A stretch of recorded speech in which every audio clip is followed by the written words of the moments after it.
जय हिंद दोस्तों। आज हमारा भारतीय समाज का ये तीसरी क्लास है। इसके पहले हमने देख लिया था कि परंपरागत भारतीय समाज में आधुनिक परिवर्तन की प्रक्रिया कैसे शुरू हुई। आज हम देखेंगे कि परंपरागत भारतीय समाज में आधुनिक परिवर्तन के कारण क्या क्या थे। तो चलिए देखिए, परंपरागत भारतीय समाज में आधुनिक परिवर्तन के कारण तो पहला क्या था, आधुनिकता के मूल्यों का प्रसार। आपको मालूम है कि अंग्रेजियों के आगमन के बाद भारतीयों का पश्चिमी देशों से संपर्क शुरू हुआ और अंग्रेजों के आगमन के कारण कई सारे जो आधुनिक मूल्य, स्वतंत्रता, समता, मानवतावादी, जिस इन सब मूल्यों का तेजी से प्रसार हुआ और जिस कारण मतलब कि आधुनिक परिवर्तन की प्रक्रिया शुरू हुई थी। उसके बाद है धर्म सुधार आंदोलन। तो आपको मालूम है 18वीं शताब्दी में कई सारे धार्मिक संगठन और समाज सुधारी संगठन जैसे ब्रह्म समाज, प्रार्थना समाज, यंग बंगाल आंदोलन, थियोसॉफिकल सोसाइटी, इन्होंने मतलब परंपरागत भारतीय समाज में जो स्थापित कुरीतियां थी जैसे सती प्रथा, बाल विवाह, विधवा पुनर्विवाह न होना, इन सब कुरीतियों पर प्रहार किया, जिसके कारण लोगों को तर्क दे करके, लोगों को विज्ञान का सहारा ले करके आधुनिक मूल्यों के साथ उनके अंदर तार्किकता बढ़ाई, जिसके कारण हमारा जो परंपरागत मूल्य है वो कमजोर होता गया। उसके बाद है लोकतांत्रिक राज्य द्वारा संविधान, कानून, विकास योजनाओं के माध्यम से होता। आपको मालूम है कि संविधान की जैसे आज़ादी के बाद संविधान की रचना हो गई और उसके पहले भी बीच बीच में या अंग्रेजों के शासन काल में भी आधुनिक मूल्यों पर आधारित कानून का आगमन, विकास होता रहा। तो वो जो संविधान की रचना हुई वो आधुनिकता के मूल्यों पर आधारित था। इसके साथ कई सारी जैसे कि मान लीजिए वर्ण व्यवस्था, जाति व्यवस्था या फिर कुरीतियों पर विशेष प्रकार के कानून बनते गए, जैसे महिला संरक्षण कानून है, फिर है वो ST SC एक्ट है। उसके अलावा विकास कार्यक्रम जैसे जनजातियों के लिए, महिलाओं के लिए बहुत सारे विकास योजना कार्यक्रम की बनाई गई, जिसके कारण धीरे धीरे उनके अंदर जागरूकता होती मतलब बढ़ती गई और पुरानी जो व्यवस्था है परंपरागत मूल्य पर आधारित वो कमजोर होता गया।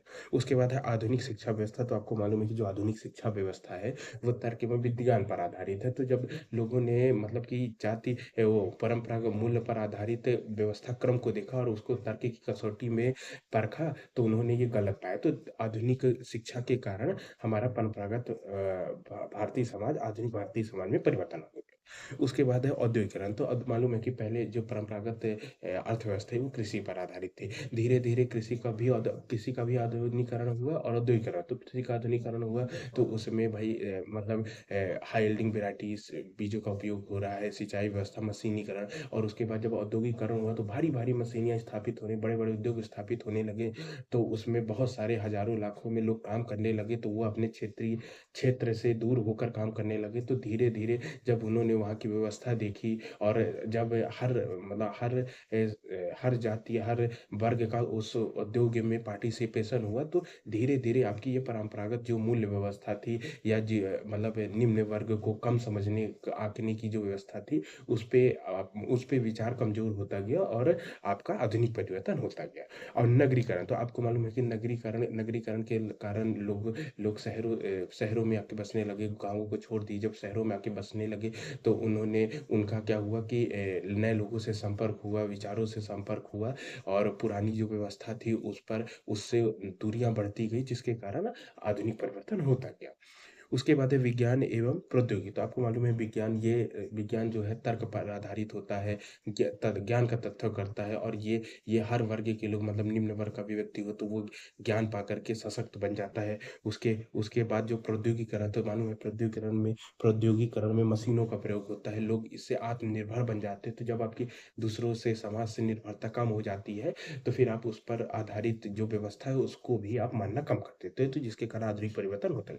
फिर है वैश्वीकरण। तो आपको मालूम है वैश्वीकरण और संचार क्रांति हुआ। संचार क्रांति। तो देखिए, वैश्वीकरण आपको मालूम है कि वैश्वीकरण के कारण जो पूरा विश्व है उसकी संस्कृति जुड़ चुकी है। तो अब एक देश का दूसरे देशों में आवागमन और संस्कृति का प्रसार बढ़ रहा है, जिसके कारण लोग जब पश्चिमीकरण से संपर्क हुआ तो वहाँ की संस्कृति को देख करके उसका आत्मसात किया और अपने अंदर अपनी जो व्यवस्था में कमियां थी, जो कुरीतियां थी, उसको दूर करने का प्रयास किया।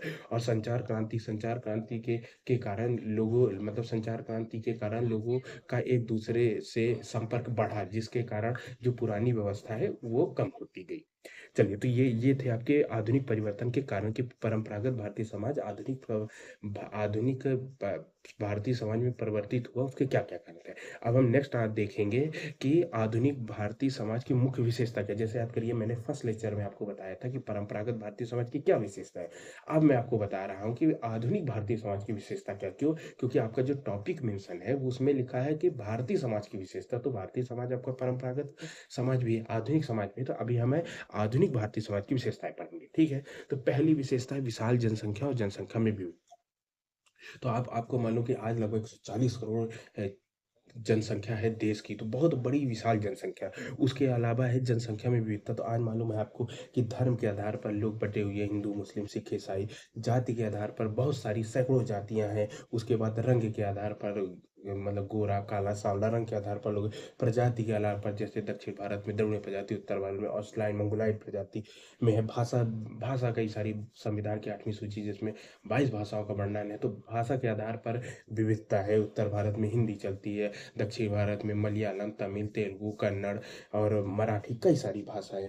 उसके बाद है जनजाति विविधता है। आप देखिए बहुत सारी जनजातियाँ हैं जैसे बैगा, गोंड, भील, कोरकू, सहारिया, इन सब की अपनी खुद की एक विशिष्ट संस्कृति है, तो जिसके ये वर्तमान की प्रमुख विशेषता हो जाती है। उसके बाद है विविधता में एकता। अब देखिए मैंने अभी आपको बताया विविधता किस आधार पर है, धर्म के आधार पर, जाति के आधार पर, रंग के आधार पर, जाति, भाषा के आधार पर। लेकिन इस विविधता में भी एकता है। कैसे है कि लोग भाषा के आधार पर तो ज़रूर बँटे हुए हैं, लेकिन सब लोग एक-दूसरे की भाषा को सीखते हैं। और जैसे कि राष्ट्र की तो कोई भाषा, लेकिन एक हिंदी भाषा है जो कि उत्तर भारत में बहुसंख्यक समाज द्वारा बोली जाती है, और उसके अतिरिक्त जो हिंदी भाषा है वो दक्षिण भाषा में पर्याप्त मात्रा में समझी जाती है। तो भाषा के विविध होने के कारण भी लोग बटे हुए हैं, हिंसा वाली स्थिति नहीं है। उसके अलावा है धर्म। धर्म में ठीक है, धर्म में लोग बटे तो हुए हैं हिंदू मुस्लिम, लेकिन उन लोगों में सहिष्णुता है। धर्मनिरपेक्षता होने के कारण लोग दूसरे धर्मों का सम्मान भी करते हैं। तो ये विविधता में एकता। उसके बाद है उसके बाद है लोगों का पहनावा, खान-पान को लेकर के लोग एक-दूसरे से जुड़े हुए हैं। अब है अगला आता है तीसरा हमारा परंपरा एवं आधुनिकता का सह-अस्तित्व। अब देखिए परंपरा परंपरा मैंने आपको पुरानी वाली और आधुनिकता में सह-अस्तित्व कैसे है? तो देखिए यहाँ पे इसका है कि परंपरा एवं आधुनिकता में सह-अस्तित्व। तो देखिए तर्क के साथ धर्म की भी इस वर्तमान में तर्क के साथ धर्म की भी प्रधानता है। लोग जैसे जैसे मान लीजिए कि आपको मालूम है कि जैसे मान लीजिए कि कोई व्यक्ति बीमार हो गया, ठीक है? अब सबको मालूम है कि भाई बीमार है तो डॉक्टर के पास आइए, ये तर्क हटा दें। लेकिन जब इलाज नहीं होता है, कोई हमें अस्वस्थ स्थितियाँ नहीं, तो लोग भगवान से प्रार्थना करने लगते हैं। तो ये तर्क पर आधारित धर्म की भी निरंतरता चली आ रही है। उसके बाद है जैसे औद्योगिकरण एवं धर्म की निरंतरता। अब देखिए औद्योगिकरण है, सीधा-सा बात है, एक बड़ा-सा उद्योग स्थापित है, ठीक है ना? लोग काम कर रहे हैं, मालूम है कि काम करेंगे अर्थव्यवस्था बढ़ेगी। फिर भी जब दीपावली आती है, विश्वकर्मा पूजा होती है, तो पूरे पूरे मतलब उद्योग की पूजा की जाती है, मशीनरों की पूजा की जाती है। तो ये क्या है, औद्योगिकरण के साथ धर्म का अभी भी मतलब निरंतरता चली आ रही है। उसके बाद है आधुनिक तकनीक से कृषि के साथ परंपरागत त्योहार। अब देखिए आधुनिक आप सब मालूम है कि आज कृषि में आपका मशीनों का उपयोग करने लगा, उर्वरकों का उपयोग, हाई यील्डिंग वैरायटी बीजों को। फिर भी फिर भी फिर भी जब आप देखिए जब नई फसल आती है तो अब ये मकर संक्रांति जैसा त्योहार मनाया जाता है, पोंगल जैसा त्योहार, मतलब वैशाली जैसा त्योहार जिसमें कृषि उपजों की पूजा की जाती है। तो मतलब ये है कि आधुनिक तकनीक के साथ कृषि तो कर रहे हैं, लेकिन जो त्योहार है वो आज भी मनाया जाए। उसके बाद है परिवार नियोजन के आधुनिक तकनीकों को स्वीकृति, साथ में संतान को ईश्वर का वरदान है। तो देखिए आज परिवार नियोजन की कई सारी तकनीक है, जैसे जैसे आपकी गर्भ निरोधक गोलियाँ हो गई, कंडोम का यूज़ हो गया, इसके साथ फिर भी जब संतान की उत्पत्ति होती है तो उसे लोग भगवान की छाया समझते हैं, भगवान का रूप समझते हैं। तो ये आपका हो जाता है कि भारत में परंपरा एवं आधुनिकता के सह-अस्तित्व की विशेषता है। उसके बाद नेक्स्ट है धार्मिक मान्यताओं के साथ धर्मनिरपेक्षता। यहाँ पे लिख लीजिएगा के साथ धर्म। अब देखिए धार्मिक मान्यताएँ साथ-साथ सारे धर्मों का हमारे देश में बराबर मतलब संरक्षण है। सारे धर्म अपना है। फिर भी धर्मनिरपेक्षता है। ये जैसे जैसे आप देखिए कि कुंभ लगा था, अभी कुंभ चल रहा था, तो ये देखिए कुंभ में 100 मतलब लगभग 66 करोड़ लोगों ने स्नान किया, जिसमें से बहुत सारे गैर मतलब हिंदू लोग भी थे। तो मतलब एक धर्मनिरपेक्षता है। लोग लोग दूसरों के धर्म का सम्मान करते हैं, आदर करते हैं और अपने धर्म का पालन भी करते हैं। उसके बाद है जाति व्यवस्था के नवीन स्वरूपों का क्रियाशील होना। अब जैसे जाति व्यवस्था के नवीन स्वरूप, पहले जाति व्यवस्था जो थी वो पुरानी परंपरा पर आधारित थी, ठीक है? लेकिन अब जाति व्यवस्था नए स्वरूपों में आ रही। कैसी? लोग राजनीति में जाति करते हैं। जैसे मान लीजिए कोई विशेष क्षेत्र हो गया, उसमें किसी जाति का बहुमत है, तो लोग वहाँ जब अपना मतलब प्रतिनिधि खड़ा करते हैं तो उसी जाति से कर देते हैं। तो मतलब राजनीति में जाति का प्रवेश हो रहा है। उसके अलावा लोग वोट बैंक की राजनीति करते हैं, वोट को मोबिलाइज कर लेते हैं कि मान लीजिए किसी किसी एरिया में बहुत है, तो वहाँ पे उस मतलब उस वर्ग के लिए विशेष योजना चला करके कोई विशेष संस्थान या कोई संस्थान का निर्माण कर करके सुविधा दे करके उस उसके वोट को अपनी ओर करने की। उसके बाद है विवाह। अब पहले भी विवाह जाति जाति में विवाह का था और आज भी ये विवाह बना हुआ है, ठीक है? तो उम्मीद करता हूँ दोस्तों आपको समझ में आ रहा। अब है वर्ग वर्ग असमानता आर्थिक आधार पर। देखिए पहले जो जाति व्यवस्था व्यवस्था थी वो जाति आधार पर थी, जन्म आधारित था। अभी जो जिस जाति में जन्म हो गया वो उसी। लेकिन आज वर्ग असमानता, वर्ग का मतलब होता है क्लास से। क्लास मतलब गरीबी अमीर, किसके पास कितना पैसा है। तो आपको मालूम है कि आज आज आज का जो समाज है वो गरीब और अमीर में बटा हुआ है। आर्थिक आधार पर सोपान है कि मतलब जो अमीर मतलब जिसके पास पैसा है वो उच्च है समाज में, जिसके पास पैसा नहीं भले उच्च जाति का है निम्न है समाज पे। इसीलिए सरकार देखिए अब ईडब्ल्यूएस जैसी भी योजनाएं ला रही हैं, आरक्षण का लाभ दे रही हैं जो सवर्णों के लिए है, ठीक है? तो नेक्स्ट है आधुनिक स्वरूपों के साथ विवाह में धार्मिक स्वरूपों की निरंतरता। अब देखिए आधुनिक स्वरूप से विवाह हो रहे हैं, ठीक है? आधुनिक स्वरूप से विवाह हो रही है। जैसे पहले जो विवाह होते थे वो मंदिरों में होते थे, लेकिन आधुनिक स्वरूप आज जो विवाह होता है वो वही मैरिज हॉल में, गार्डनों में विवाह होता है। अब पहले जो विवाह होते थे वो उसमें सिर्फ मतलब मंत्रोच्चारण होता, आज का विवाह मंत्रोच्चारण भी होता है, फोटोग्राफी भी होती है, वरमाला का कार्यक्रम होता है, डांस डीजे भी लगा रहता है।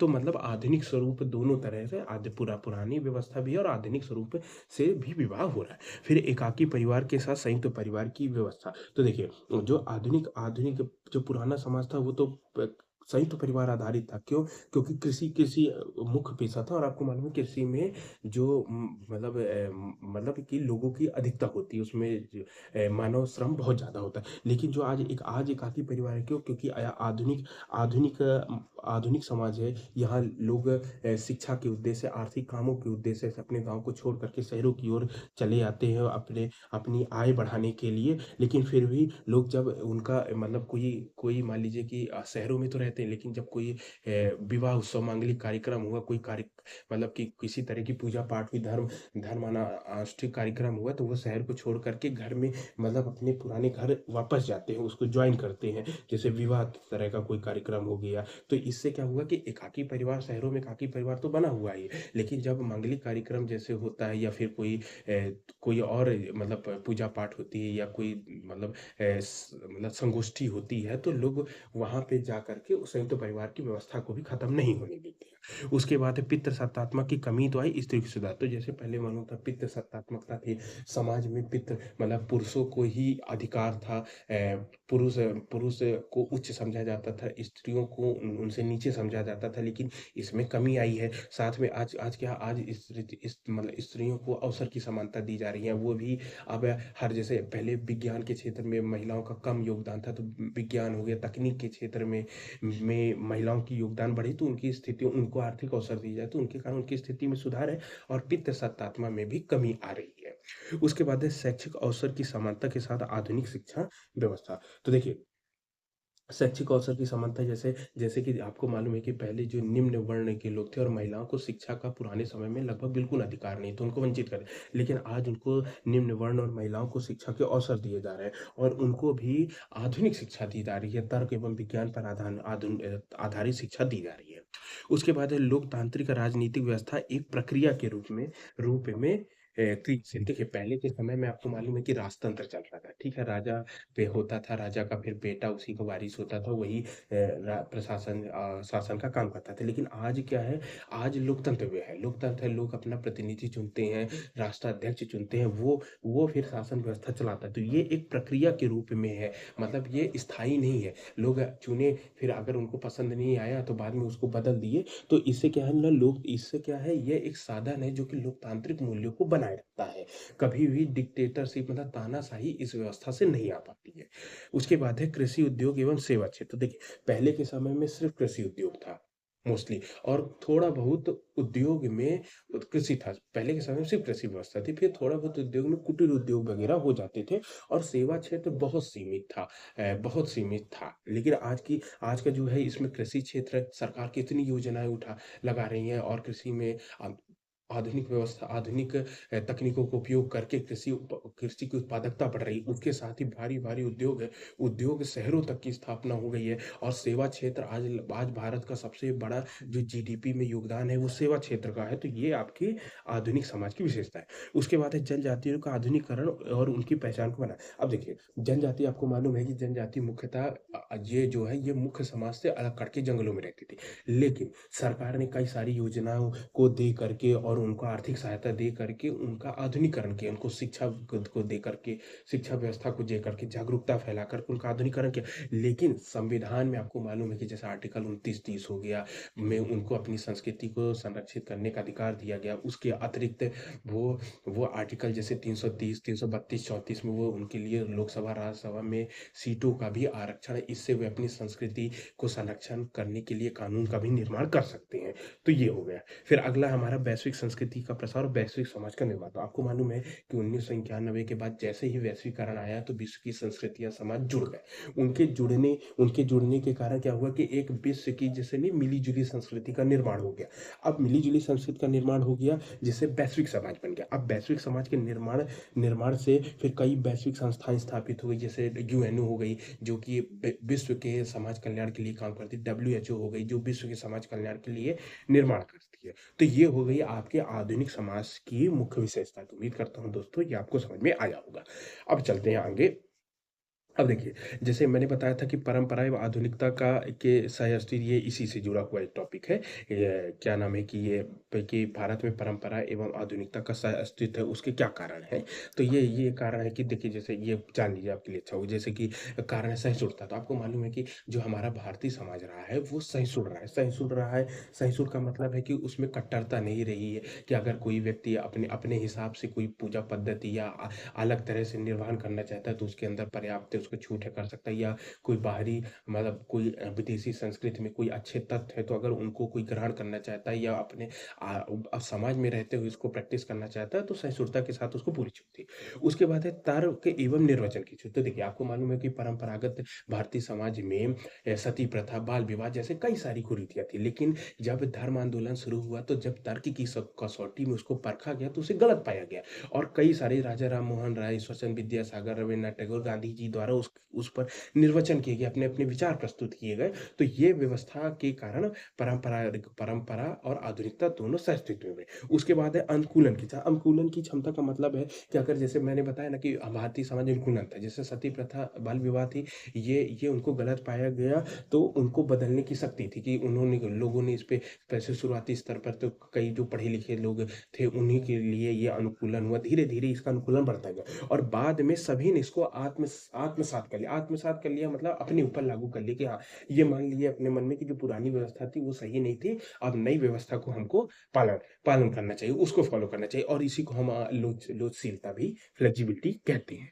तो चलिए दोस्तों, आज हमारा ये आपका परंपरागत भारतीय समाज की मुख्य विशेषता, आधुनिक भारतीय समाज की मुख्य विशेषता कंप्लीट हो गई। अब जब मैंने बताया था कि परंपरागत भारतीय समाज की जो विशेषताएँ थी उनमें मैंने बोला था कि मैं 3 टॉपिक को डिटेल करूँगा। क्यों? क्योंकि आपके एग्ज़ाम के लिए इम्पोर्टेंट है। एक जाति व्यवस्था, एक धर्म और एक है विवाह एवं संयुक्त व्यवस्था। इसको डिटेल करूँगा, ठीक है? क्योंकि आपको ये कॉन्सेप्ट समझना ज़रूरी है। तो आज अभी जाति, तो जाति में हम लोग क्या पढ़ेंगे? जाति क्या होती है? जाति की विशेषता क्या है? अब जाति में भी आधुनिक परिवर्तन कैसे हुआ? जाति में आधुनिक परिवर्तन कैसे हुआ? और उस परिवर्तन के कारण क्या थे? और जाति व्यवस्था आज भी देखिए ना जाति व्यवस्था बनी ना हुई है। हर कास्ट है लगभग जब विवाह होती है तो व्यक्ति हर जाति में ढूँढता है मतलब जातिवाद पर्याप्त मात्रा में आज विद्यमान है। तो ये सारी व्यवस्था हम देखेंगे। तो चलिए, जाति व्यवस्था आपको मालूम है इसका अर्थ क्या होता है? तो आपको मालूम है कि परंपरागत भारतीय समाज में ये श्रम विभाजन की एक व्यवस्था थी कि कोई व्यक्ति जिस जाति में पैदा होगा वही जाति का काम करेगा, लेकिन ये असमानता समाज में असमानता लाती थी और सोपान की व्यवस्था मतलब उच्च और निम्न का स्तर भेदन करती थी कि स्तर करती थी, तुम उच्च जाति के निम्न जाति इसकी इसका व्यवस्था करती है, ठीक है। अब अगर लक्षण की बात करें तो देखिए कैसे पता चलता है कि भाई हमारे देश में हमारे समाज में जाति व्यवस्था है, तो सीधा है खंडनात्मक व्यवस्था। भाई आपने उच्च जाति अलग कर दी, आपने आपने कहा कि भाई ब्राह्मण ऊपर होंगे, ठाकुर ऊपर होंगे, फिर निम्न वर्ग वाले हैं, मैं अब नाम नहीं लूंगा, निम्न निम्न जाति है वो नीचे होगी, उनको बराबर अवसर की समानता नहीं है, ठीक है। तो ये वर्ग विभाजन है, ब्राह्मण ठाकुर जाट गुर्जर में हमारा समाज बटा हुआ है, तो ये खंडनात्मक व्यवस्था। उसके बाद है जन्मजात सदस्य, मालूम है जो जिस जाति में पैदा हो गया वो आजीवन ही उसी जाति में रहेगा, ठीक है।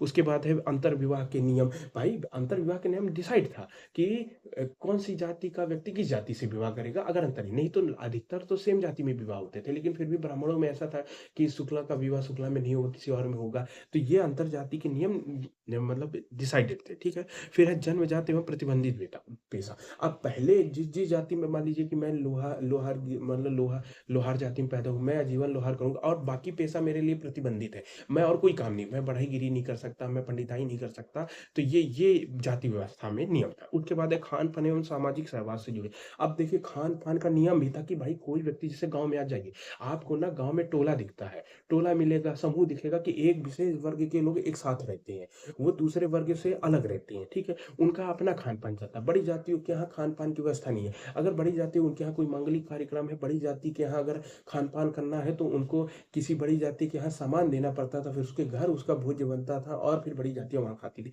ये सारी व्यवस्था जाति व्यवस्था में थी। इसके अतिरिक्त जैसे यहाँ कट गया मैं आपको बता दें, उसके बाद उसके नीचे लिखा हुआ जैसे विशेषाधिकार, विशेषा विशेषाधिकार एवं निर्योग्यता।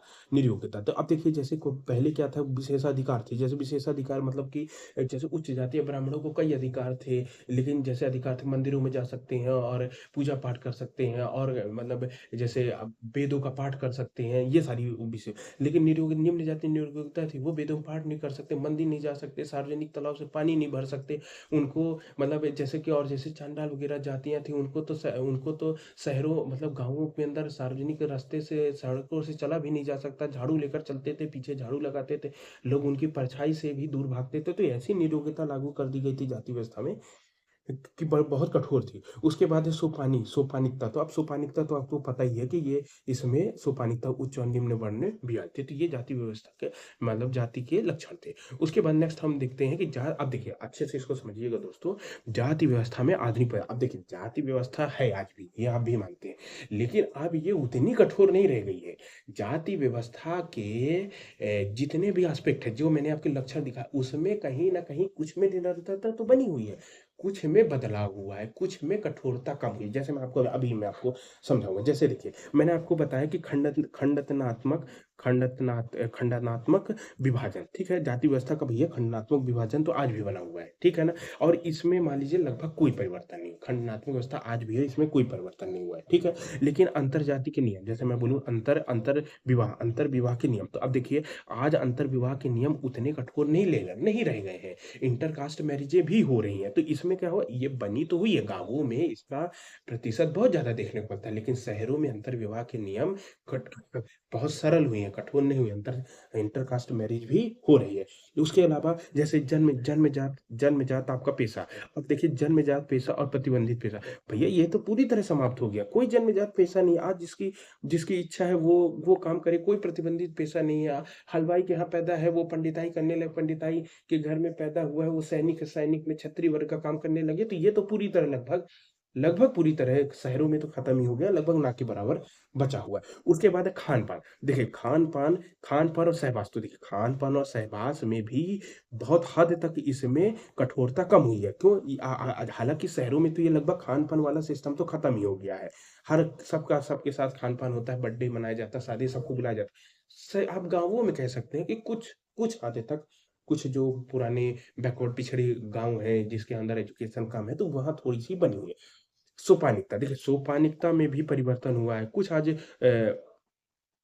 ऐसा कुछ उच्च निम्न वर्ण का कोई अब विभाजन विभाजन तो है, लेकिन सोपानिक नहीं है कि आप उच्च उच्च वर्ण में हैं तो आप मतलब कि उस अपने आप को श्रेष्ठ समझेंगे, निम्न वाला है तो अपने आप को कम समझेगा, ऐसा ऐसा कुछ नहीं है, ठीक है। जन्मजात सदस्यता, तो देखिए जन्मजात सदस्यता तो बनी हुई है, मतलब जन्मजात सदस्यता तो बनी हुई, जिस जन जाति में आप पैदा हो जाते हैं तो आप उसी जाति में रहते हैं। तो आप देखिए कि मैंने क्या जाति, क्या आधुनिक परिवर्तन, क्या बताइए फिर से बोलिए।